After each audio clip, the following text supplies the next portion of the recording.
Ok, pessoal, sejam bem-vindos a mais uma videoaula do nosso curso de Física 1. Hoje nós vamos tratar do tema queda livre e lançamento.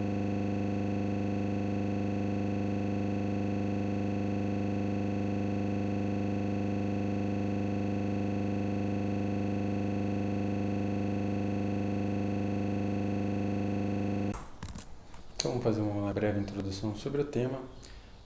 É considerado uma queda livre um movimento no qual somente a força gravitacional age. O termo livre aí indica que o sistema está livre da ação de forças denominadas dissipativas, como atrito ou arrasto com o ar, dentre outros, né?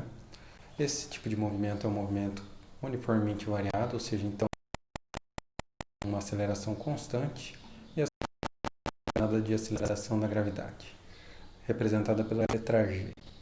O valor atualmente mais aceito para essa aceleração é de aproximadamente 9,8 metros por segundo ao quadrado, mas nós vamos fazer uma aproximação aí para fins práticos, nós vamos considerar que esse valor é de 10 metros. Entretanto, é muito difícil conseguir determinar a ação dessas forças dissipativas. Um dos primeiros cientistas a pensar sobre isso, né, foi Galileu Galilei. É interessante, né? Ele previu que todos os corpos em queda livre forças dissipativas.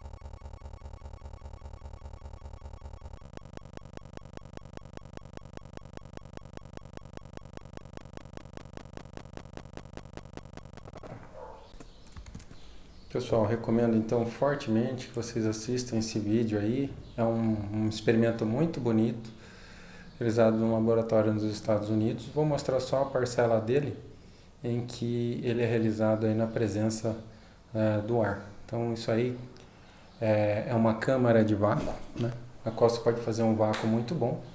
E o que vocês vão ver agora é que se os dois corpos forem liberados e estiverem sob a ação do arrasto do ar, vocês vão poder perceber que eles caem com aceleração diferente, né? Mas eu não vou estragar a surpresa, vou deixar para vocês assistirem a sequência aí do vídeo, mas na sequência vai ser feito vácuo aí nessa câmera e vocês vão poder visualizar que os dois sistemas vão cair com a mesma aceleração, com a aceleração da gravidade. Então vai ser uma queda livre, né? E a previsão do foi confirmada. Então vamos tratar aí da queda livre em especial, né? E eu vou fazer uma motivação para a gente estudar esse problema da queda livre, através de um vídeo, né, no qual se libera uma pedra do topo de um poço, né, e os autores ficam ouvindo, né, a pedra se deslocando até ela.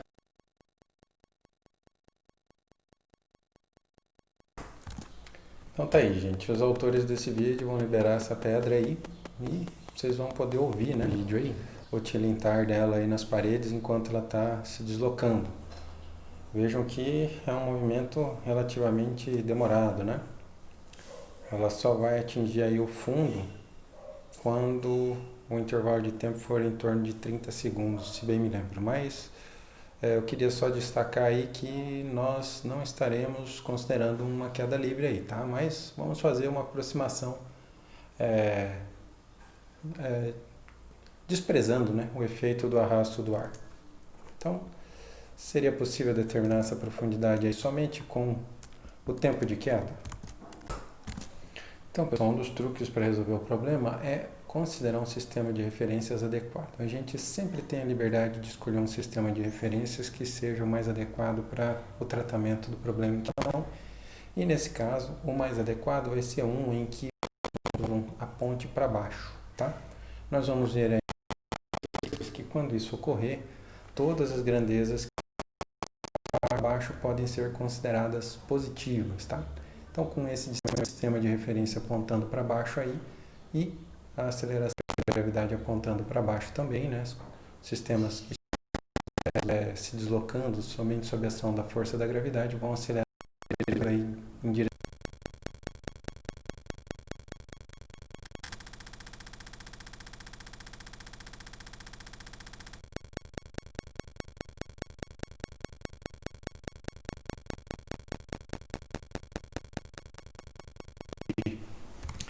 Então a gente vai poder usar todas as equações de movimento uniformemente variado com a alteração em que a aceleração vai ser substituída pela aceleração da gravidade G, né?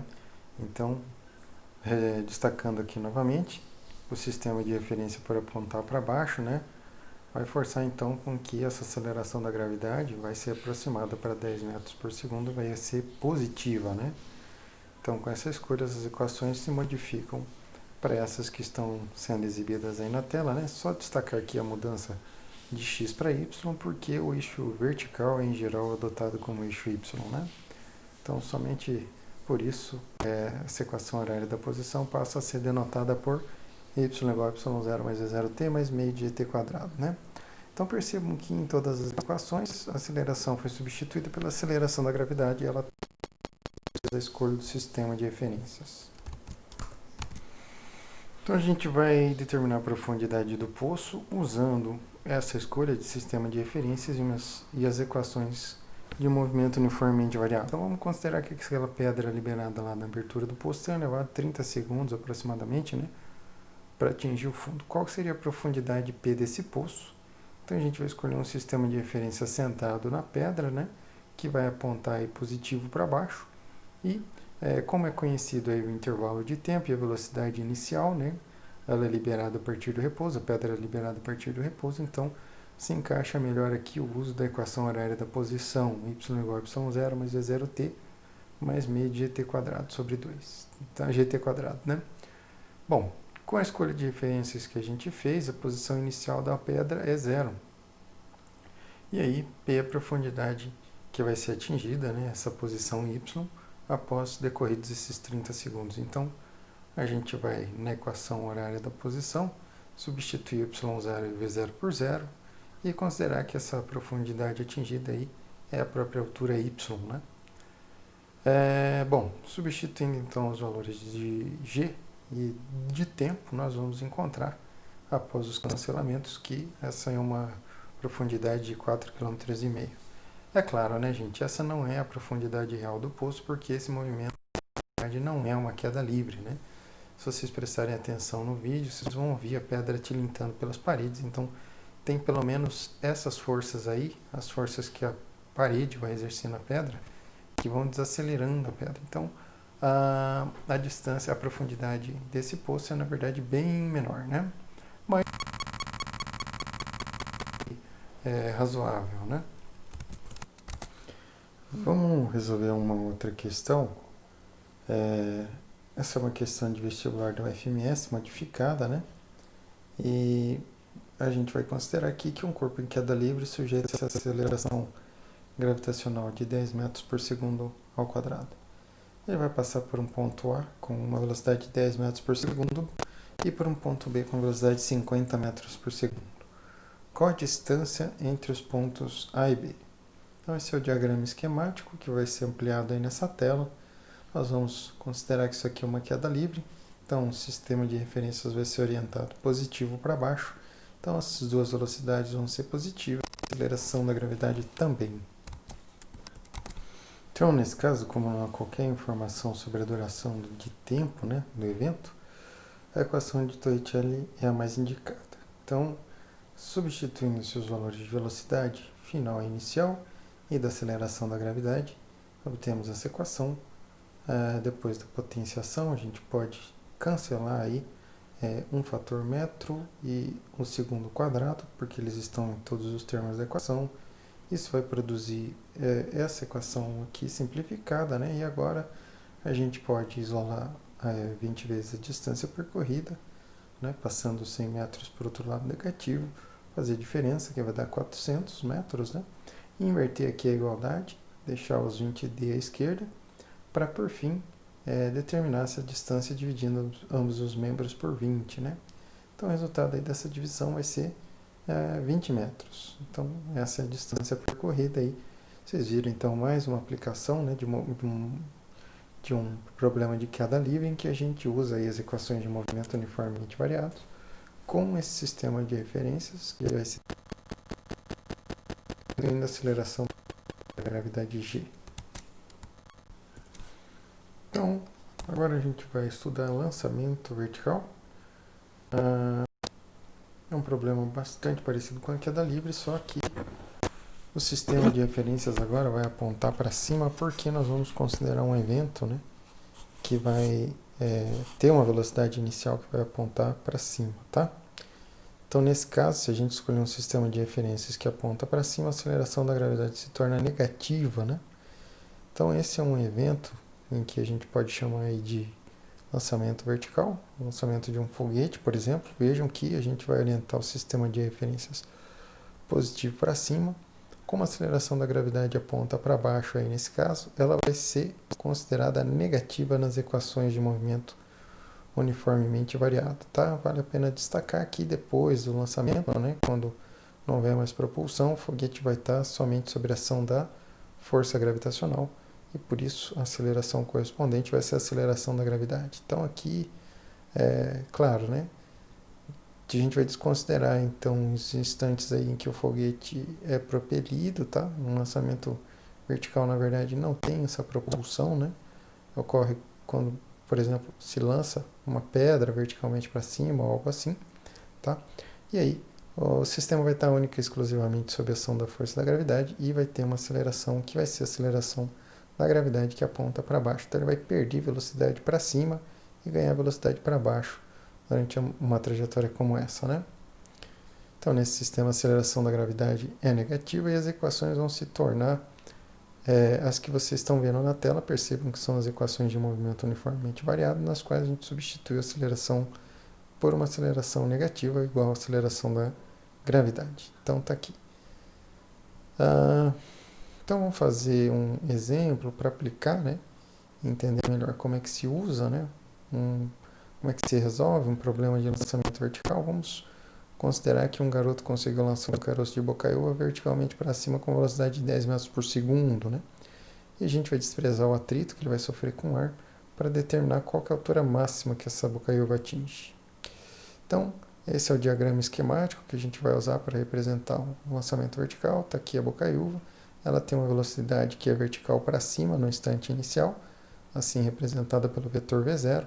Depois de perder contato com a mão, ela vai estar única e exclusivamente sob a ação da força da gravidade. É claro, né?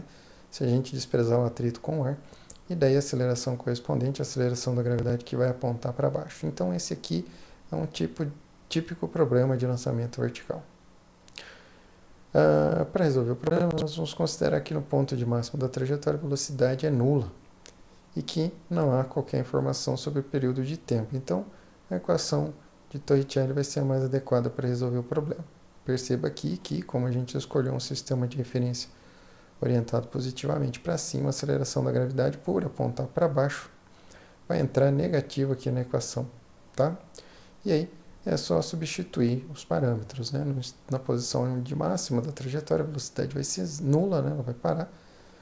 De outra forma, ou o movimento continuaria para cima, né? Então tem que ser nula para ser uma posição de máxima. Velocidade inicial aí 10 metros por segundo. Aí a gente vai substituir na equação, né? Aceleração da gravidade 10 metros por segundo ao quadrado. Bom, então, executando-se a potenciação, o 0 ao quadrado vai dar 0, 10 ao quadrado vai dar o 100, e o produto de 2 por 10 vai dar 20.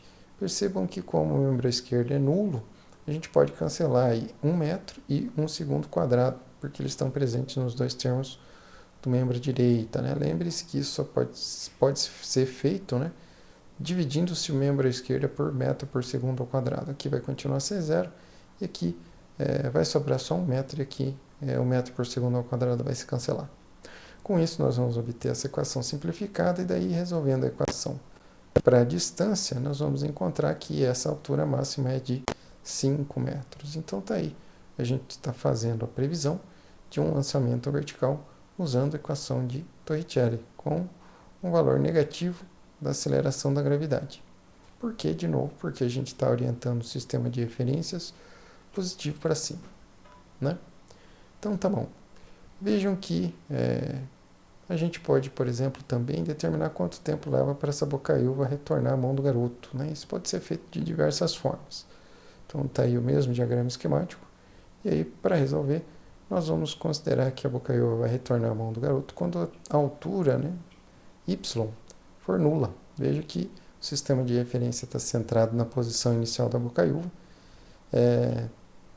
Então essa posição corresponde ao zero, né? Então a Bocaiúva retorna a mão do garoto quando ela atingir essa posição, mas essa posição é correspondente ao y igual a zero. Substituindo-se isso aí na equação horária, nós vamos obter, né, que zero, né, o membro à esquerda vai se tornar zero, aqui vamos ter somente velocidade inicial vezes tempo, menos aceleração da gravidade dividido por 2 vezes tempo ao quadrado. Então vamos obter essa equação. E aí perceba de novo que dá para cancelar, aliás, como o tempo está presente aqui em ambos os membros desse membro à direita, né, ele pode-se fazer uma fatoração que é colocar esse t em evidência, né? Então, após essa fatoração, o que vai para os parênteses é a divisão de cada um dos termos por t. Então, ao dividir 10 metros por segundo vezes t por t, vai sobrar só os 10 metros por segundo. E ao se dividir menos 10 sobre 2 metros por segundo ao quadrado t quadrado por t, vai sobrar os 5 metros por segundo ao quadrado t. Perceba que essa igualdade aqui só pode se anular, né? Só pode ser verdadeira se o tempo for zero ou se esse outro fator for nulo. Veja que se esse fator aqui for nulo, então nós vamos poder concluir disso, né, que após passar os 5 metros por segundo t para o membro à direita, somando-se ambos os membros 5 metros por segundo ao quadrado t, perceba que nós vamos encontrar essa igualdade, daí dá para rearranjar, né, para deixar o tempo à esquerda, que eu acho que é a forma convencional que a gente usa aí para resolver essas expressões para o tempo. E aí, se eu dividir ambos os membros da igualdade por 5 metros por segundo, ele vai se cancelar aqui à esquerda, e à direita nós vamos ter 2 metros por segundo dividido por metros por segundo ao quadrado, né? Perceba então que os metros vão se cancelar, 1 segundo vai cancelar com um desses 2 segundos que estão multiplicados aqui no segundo ao quadrado para produzir essa fração, e daí aqui a gente tem uma divisão de frações que a gente opera multiplicando-se o numerador pelo inverso do denominador, ou seja, esse outro instante vai ser de 2 segundos, né? Então os dois resultados são razoáveis. Perceba que no instante de tempo em que o y é igual a zero, o primeiro instante de tempo em que isso ocorre é o instante inicial, é o t igual a zero que a gente viu aqui, né? Esse produto aqui só pode ser nulo se esse tempo for nulo, se esse fator for nulo. Então, o primeiro tempo ser nulo é coerente com a realidade, né? Esse é realmente o primeiro instante em que a posição é zero. E o segundo instante ocorre quando o caroço de Bocaiúva, após atingir a altura máxima, começa a se deslocar em direção à mão do garoto, e aí chega um certo instante de tempo que ele vai atingir essa posição y igual a zero, né? Então, de fato, são dois os instantes, um instante ao zero aí nesse caso e outro instante aos 2 segundos, né? Então vejam como que a gente pode aplicar aí as equações de movimento uniformemente variado para tratar um problema aí de lançamento vertical, né? A gente poderia também ter resolvido esse problema de outra forma, considerando que a velocidade da Bocaiúva vai ser de mesma intensidade, porém em sentido contrário ao do lançamento, quando a Bocaiúva retornar à mão do garoto. Ou seja, se ela é lançada aqui com uma velocidade inicial de 10 metros por segundo, apontando para cima, quando ela retornar, ela vai chegar nessa posição com uma velocidade de menos 10 metros por segundo, apontando para baixo. Então, a gente poderia também ter usado isso para resolver o problema. Então, na equação da velocidade, se a gente substituir a velocidade final por menos 10 metros por segundo, olha o que vai acontecer. Então, aqui na equação horária da velocidade, se a gente substituir a velocidade final por menos 10 metros por segundo e substituir os demais parâmetros, nós vamos encontrar essa igualdade. Bom, e a gente pode rearranjar, né, passar esses 10 metros por segundo para o membro à esquerda, né, ele vai negativo, essa conta vai dar menos 20, aí a gente pode fazer vários cancelamentos aí, né, sinal negativo com sinal negativo, metro com metro, segundo com segundo, vai sobrar disso então que t dividido por segundo vai ser igual a 2, ou seja, que esse instante de tempo vai ser de 2 segundos. Então essa seria uma outra forma de resolver o problema, só que agora usando a equação da velocidade, né? E teríamos mais uma forma de determinar esse intervalo, que seria considerar que o intervalo de tempo de descida seria igual ao intervalo de tempo de subida, que foi de 1 segundo, né? Então, a gente poderia considerar que o tempo total seria de 1 segundo mais 1 segundo igual a 2 segundos, né? Mas perceba que também poderíamos fazer de mais uma forma, né? A gente pode considerar que durante a subida o tempo gasto foi de 1 segundo e aí quando o móvel atinge a posição máxima, né, que ele está com uma velocidade nula, o movimento que segue isso é uma queda livre. Então a gente poderia trocar o sistema de referência, escolher um sistema de referência que é orientado positivamente para baixo, tá? E tentar resolver o problema dessa forma, né? Considerando que nesse sistema de referência aqui, o caroço de Bokaiô vai atingir a posição y igual a zero, que era onde estava a mão do garoto, com uma velocidade positiva de 10 metros por segundo, porque dessa vez a gente orientou o sistema de referência positivo para baixo, né? Então, se a gente substituir na equação horária da velocidade esses 10 metros por segundo, né?